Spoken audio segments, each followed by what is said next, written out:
東日本大震災から5年が経とうとしています。朝ちゃんでは被災地の今、そしてこれからを5日間にわたり特集します。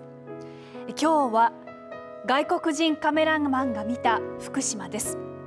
原発事故の現実を写真で世界に伝えたいと福島県で取材を続ける外国人カメラマンがいます。レンズを通して見えてきた福島の今とは。経験したことありません。これ津波です。完全な津波です。ものすごい勢いです。2011年3月11日、東日本大震災、そして福島第一原発事故。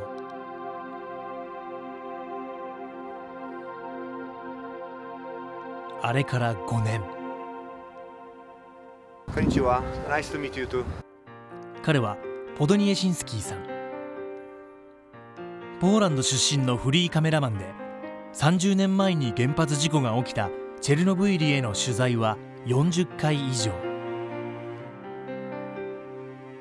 そして今、福島の現実を伝えるためシャッターを切ります。今回の長期取材で3回目。特に伝えたいことが原発事故の悲惨さです。チェルノブイリは原発事故が起きてすぐに諦めてしまいました。除染をやめて住民は避難させられたのです。しかし福島の場合は除染が進んでいます。人々が戻る希望を捨てていないと感じました。ポドニエシンスキーさんは被災地だけではなく被災者の生活にもレンズを向けます。そこで朝ちゃんも同行させてもらいました。やってきたのは福島県いわき市にあるこちらのスナック。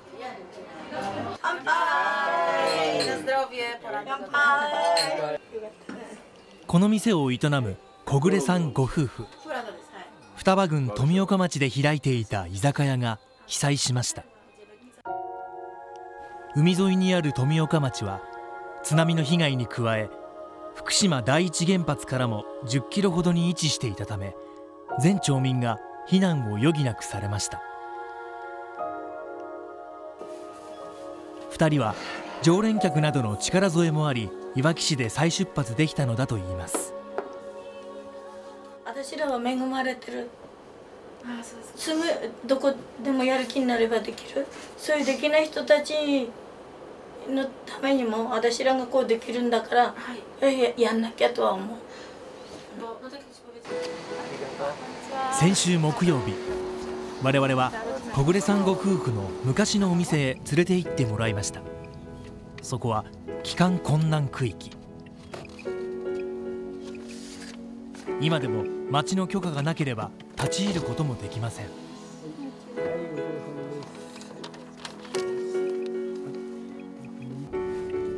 そして目的地は右側にあります。うわ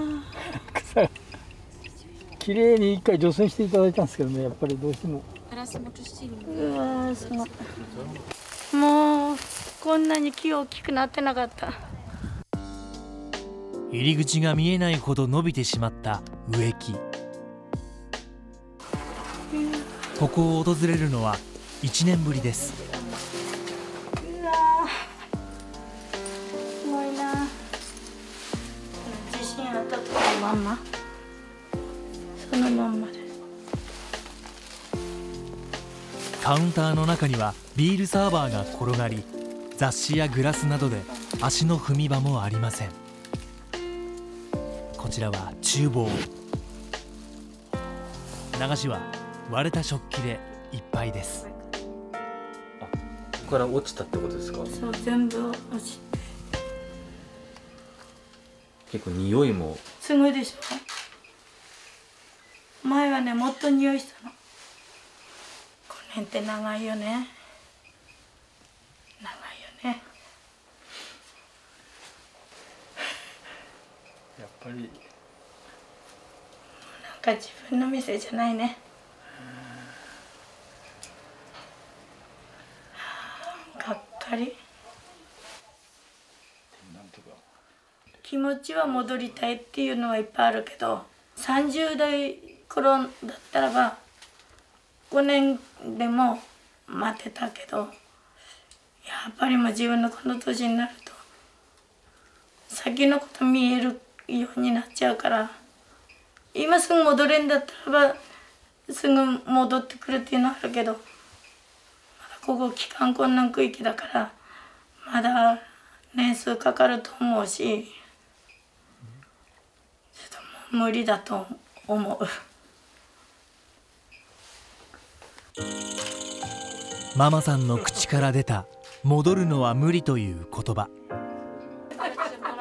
5年という月日が経ったからこそ言えた本心かもしれません。新天地で頑張る夫婦の力強さを収めた一枚。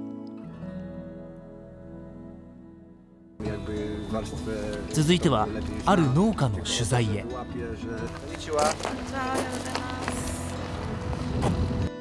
こちらは小坂義弘さん56歳。代々富岡町で農業を営んできました。もうこの原発爆発した時点でもう日本全国俺飛び回ってやから、土地を探しに農家やるために。早かったですよ、5年、あっという間の5年です。でたまたま農地が見つかって、じゃあまた家族全員で前と同じような生活取り戻すことができたから。喜多方市に移り再出発を果たした小坂さん。しかし被害を忘れないために一本のビデオを今でも残しています。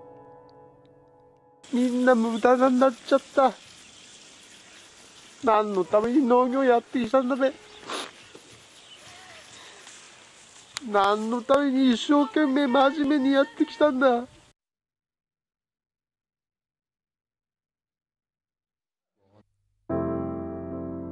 土地を移り再出発を果たした農家の小坂義弘さん。被害を忘れないために一本のビデオを今でも残しています。これは原発事故から1週間後に撮られた映像です。私たちの寝室です。ぐじゃぐじゃぐじゃぐじゃ、地震でぐじゃぐじゃ。原発の避難生活で家の中も片付けることができません。大変なことになっております。我が家の池も石垣が崩れました。ああ、おふくろと親父が一生懸命やったアスパラ、もう直売所に出すことできねえ。しおり元気でいろよ、しおり。マミ元気でいろな。これだけしたらみんな無駄になっちゃった。何のために農業やってきたんだべ。何のために一生懸命真面目にやってきたんだ。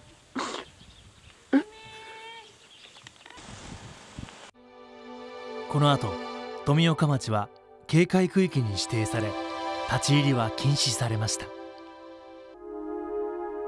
あれから間もなく5年。今では住むことは叶いませんが、立ち入りは自由になりました。そこで小坂さんは毎日車を飛ばし、農地を耕しに通っています。自分一人で生きてきちゃうわけじゃねえからな。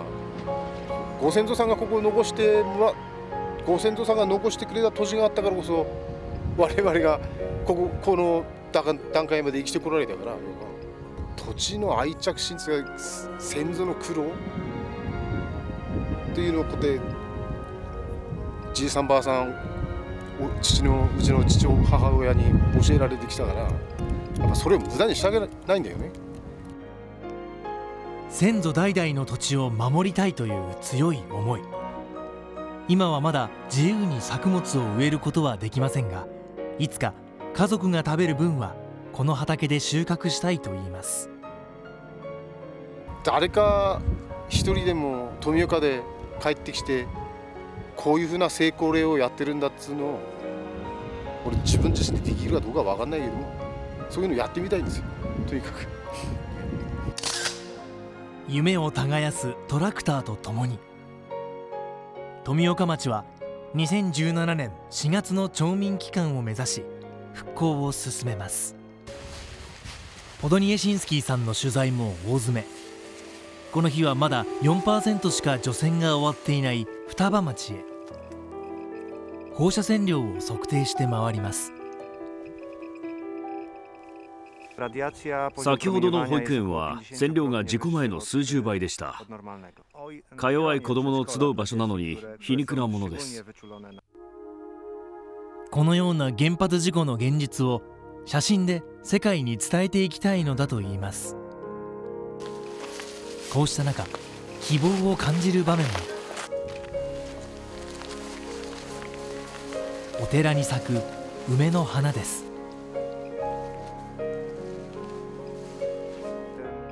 誰もいないのに咲く梅の木に自然の力を感じました。もうすぐ福島に春がやってきます。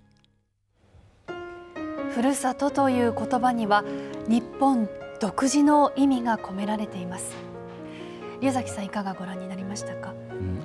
私たち一口に5年というのをね、一つの区切りというふうに言いますけれども、やはり被災された方々にとってその5年というのはね、描けるこれからの未来であったり、自分の残された時間であったり、それによってその5年の意味は違ってくるんだと思うんですよね。チェルノブイリは見捨てられた土地と言われていますけれども、実は最後の時をそこで迎えたいと言って自分の家に帰っていこうとしている人たちがたくさんいるんですね。でそういう姿を実は捉えたのは写真であったり放送であったり、そういう伝える努力もあって皆さんを支えて、それがやっぱり我々の心の中に残っていく。今日の VTR を見てもやっぱりそのことを強く感じましたよね。はい。